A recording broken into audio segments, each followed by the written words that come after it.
Eyeshadow आँख की खूबसूरत खूबियों को उजागर करता है। तरक्की के साथ इस दौर में तन नए रंगों की इम्तिज़ाज़ ने तजुर्बाती मेकअप को नया खूबसूरत अंदाज़ दिया। कहा जाता है आँखों के अंदर झाँकने से रोज़ाना होता है। रोशन और चमकदार आँखें किसी भी खातून के लिए बहुत बड़ा सरमाया। अल्फाज के इस्तेमाल के बगैर बहुत कुछ कह देती है। किसी भी खातून की आँखें कितनी खूबसूरत क्यों ना हो, उसे मेकअप की मदद से मज़ीद खूबसूरत बनाकर इसे हुस्न पैदा किया जा सकता है। मेकअप इस दुनिया में आईशैडो का अहम किरदार अदा करता है।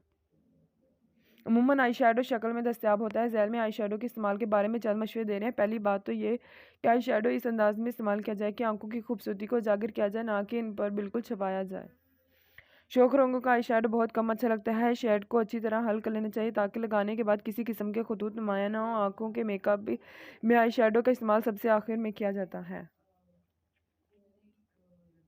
इसे मस्कारा आईलाइंस के बाद लगाया जाता है। दिन के वक्त आई शेडो इस्तेमाल से परहेज़ करना चाहिए क्योंकि ये बहुत बुरा लगता है। खुसूसी मौके पर इस्तेमाल करने से महदूद करना देना चाहिए। दिन के वक्त यह नहीं करना चाहिए। फोटो पर थोड़ी सी वैसलीन मिलाकर आंखों में तरोताज़गी का एहसास पैदा होता है।